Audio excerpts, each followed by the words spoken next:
உலகெங்கிலும் இருக்கும் புதுயுகம் நேயர்கள் அனைவருக்கும் வணக்கம். நான் உங்கள் ராம்ஜி.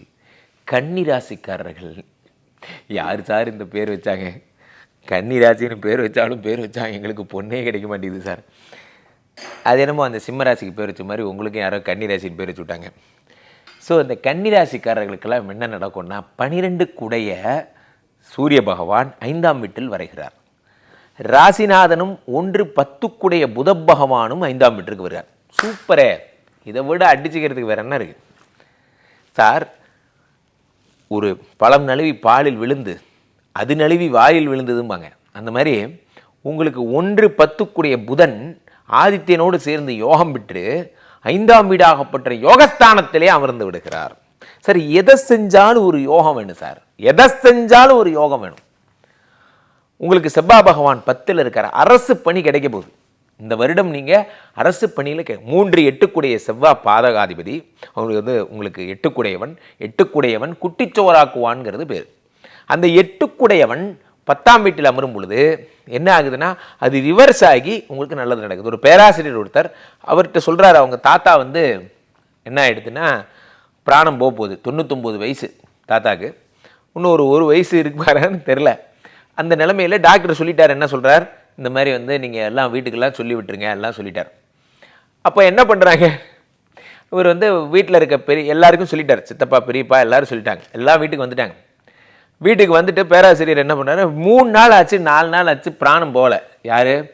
பேராசிரியரோட தாத்தாக்கு. இவங்களும் என்னென்னமோ பண்ணி பார்க்குறாங்க. ஆனால் அவர் இன்னும் தாத்தா தெம்பர்கர். அப்போது வந்தவன்லாம் எனக்கு பூரி வேணும், இட்லி வேணும், சட்னி வேணும்ன்ட்டு ஒரே மெனு போட்டு சாப்பிட்டுருக்கான். ஒரு 30 பேர். இவர் இருக்கிறது ஒரு 600 ஸ்கொயர் ஃபீட் வீடு. அதில் 30 பேர் உட்காந்துருக்கான். படுக்க முடியல, எந்திரிக்க முடியல. ஒரே பாத்ரூமை 30 பேர் யூஸ் பண்ணுறாங்க. என்ன பண்ணுறதுன்னு பேராசிரியருக்கு ஒரே டென்ஷன். ஐயோ எக்கு தப்பாக போய் மாட்டிக்கிட்டோமே அப்படின்னு நடந்து. ஏன்னா போயிட்டு கும்பகோணம் போயிட்டு திரும்பி அவனும் வரப்போகிறதில்ல. அப்போ இவர் வெளியே போய் நடந்து போகும்போது பக்கத்து வீட்டுக்காரர் கேட்குறாரு, என்னாச்சு பேராசிரியர், என்ன டென்ஷன்? ஒன்றும் இல்லைங்க, எங்கள் தாத்தா இந்த மாதிரி இருந்தார். இல்லை நைட்டு போய்டுன்னு சொன்னாங்க. காலையில் ஆச்சு, மத்தியானம் ஆச்சு, 3 நாள் ஆச்சு, இன்னும் தெம்பாக இருக்கார் தாத்தா. இப்போ நான் என்ன செய்கிறதுன்னு தெரில. இதுக்கே பேராசிரியர் கவலைப்படுறீங்க, நம்ம பெரிய டாக்டர்கிட்ட காமிச்சிங்களான்னு கேட்டாங்களாம். நம்ம பெரிய டாக்டர் இருக்காரு, அவர்கிட்ட காமிச்சிங்களா? இல்லைங்க, நான் என்ன பேசுகிறேன்னு உங்களுக்கு புரியுதா? பெரிய டாக்டர்கிட்ட காட்டி இப்போ அவர்னா திரும்ப புழைக்க வைக்கிற மாதிரி நாங்கள் எங்களுக்கு ஐடியா இல்லை. இல்லை நீங்கள் சொல்கிறது எங்களுக்கு புரியுது, நீங்கள் பெரிய டாக்டர்கிட்ட வாங்கன்னு சொல்லி கூப்பிட்டு போனாங்களாம். அந்த டாக்டர்கிட்ட போகிற வரைக்கும் போகும்போது கூட்டிகிட்டு போனோம், வரும்போது தூக்கிட்டு வரணும். அதுதான் அந்த நம்ம பெரிய டாக்டரோட ஸ்பெஷல். ஸோ அந்த பெரிய டாக்டர்கிட்ட போனோன்னா பெரிய டாக்டர் என்ன கேட்டிருக்காரு, பார்த்துட்டு ஏன் இதை எங்கிட்ட காட்டலை, 3 நாள் ஆச்சு, ஏன் எங்கிட்ட கொண்டு வரலன்னு கேட்டாராம். இல்லை டாக்டர், இல்லை நான் அது மாதிரி வீட்டில் இருந்தேன், எல்லாம் சித்தப்பா பெரியப்பாக்கெல்லாம் சொல்லி விட்டாச்சு, வீட்டில் உட்காந்து கல்யாண வீடு மாதிரி எல்லாம் உட்காந்து சாப்பிட்டுருக்கானுங்க, இது போக மாட்டேங்குது. பெரிய டாக்டர் என்ன பண்ணுறாரு, கையை இப்படி தொடுறாரு, என்ன ஆச்சு கொடுங்கன்னு. தொட்டோன்னே அவ்வளோதான். சார் யோகம்ங்கிறது என்னன்னா இது கூட ஒரு யோகம் தான். இந்த விஷயம் அந்த விஷயம் கிடையாது சார். கன்னியா ராசிக்காரர்களுக்கு 5ஆம் வீட்டிலே சூரியனும் புதனும் வந்தால் என்ன யோகம் வேண்டுமானாலும் கிடைக்கும். அதுக்கப்புறமா அதுக்கப்புறம் அந்த பேராசிரியர் நடந்து போயிருக்காரு. பின்னாடியே வந்திருக்காரு அந்த டாக்டர். என்ன பேராசிரியர் பின்னாடி ஆரன் அடிக்கிறார். பேராசிரியர் நில்லுங்க, வாங்க நம்ம காரில் வாங்க. ஐயா யமதர்மராஜா, உங்க கூட நான் காரில் வரமாட்டேன்பா. அந்த மாதிரி சில பேருக்கு சில யோகங்கள்ங்கிறது இன்பில்டாகவே இருக்கும். இன்னார் கையில் கொடுத்தா அந்த காரியம் விளங்கும். இன்னார்கிட்ட சொன்னால் நீங்களே யோசிச்சு பாருங்கள், உங்களுக்கு ஒரு நல்ல விஷயம் நடக்குது, உங்களுக்கு ஒரு இடத்துல வேலை கிடைக்குது, நீங்கள் இதை யார்கிட்ட சொல்லுவீங்கன்னு நினைக்கிறீங்க? நீங்கள் நல்லா இருக்கணும்னு நினைக்கிறவனுக்கும் ஃபோன் பண்ணி சொல்லுவீங்க. ஃபோன் பண்ணி இந்த மாதிரி எனக்கு வேலை கிடைச்சிருக்கு. சில கேரக்டர் இருக்கான், அவன்கிட்ட சொன்னீங்கன்னா கிடைக்கிற வேலையும் கிடைக்காம போயிடும். இப்போ பீச்சுக்கு போகிறீங்க சார், நீங்களும் உங்கள் ஒய்ஃபும் சேர்ந்து பீச்சில் ஒரு செல்ஃபி எடுத்துக்கிறீங்க, ஸ்டேட்டஸில் போடுறீங்க, வீட்டுக்கு வரதுக்குள்ளே சண்டை வந்துடும். எழுதி வச்சுக்கிங்க, நான் சொல்கிறது வேணால் ட்ரை பண்ணி பாருங்கள்.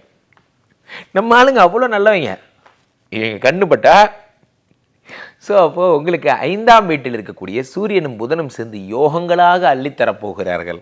10ல் இருக்க 10லே ஒரு பாவி இருந்தால் அரசனை போல் யோகம் உண்டு. 10ல் செவ்வாய் பகவான் இருந்த அரசு பணிகளை தரப்போகிறார்.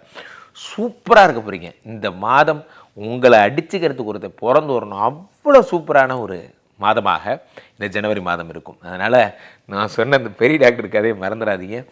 டாக்டராக இருந்தால் கூட ஒரு யோகம் வேணும். நான் அடிக்கடி சொல்வேன், பெரிய பிஹெச்டி எம்பிபிஎஸ் எம்டி பண்ணிட்டேன், அதை பண்ணிட்டேன், இதை பண்ணிட்டேன், ஒரே ஒரு ஜுரம் 3 நாளாக மாத்திரை கொடுக்குற, ஒரு மாத்திரை சரியாக மாட்டேங்குது.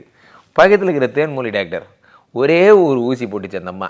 வீட்டுக்கு போகிறதுக்குள்ளே சரியாக போயிடுச்சு. வெறும் 100 ரூபா தான் ஃபீஸு. கைராசி சார், கைராசி. இந்த கைராசி தான் முக்கியம். புதுயுகம்லேயே எடுத்துக்கங்க. புதுயுகம் நேயர்களுக்குன்னு ஒரு தனிச்சிறப்பு இருக்குது. நீங்கள் நல்லதை மட்டும்தான் பார்க்குறீங்க, நம்ம ஷோவை பார்க்குறீங்க, அடி தூள் பண்ண போகிறீங்க. இந்த மாதம் முழுவதும் சிரிச்சுட்டே இருக்க போகிறீங்க. எதுக்காக பார்க்குறீங்களோ இல்லையோ, நம்ம ஷோ ஒரு ஜாலியாக சிரிக்கிறதுக்காகவாது நீங்கள் பாருங்கள். கேள்விப்பட்டிருக்க இந்த 2 நம்பரை கூப்பிடுங்க. உலக புகழ் வாய்ந்த நமது ஸ்ரீமடத்திலே தினசரி நடக்கின்ற விஷ்ணுமாயா யாகங்களில் கலந்து கொண்டு உங்களுக்கான பிரச்சனைகளை தீர்த்துக் கொள்ளுங்கள். மீண்டும் ஒரு நல்ல பதிவில் சந்திப்போம். நன்றி, வணக்கம்.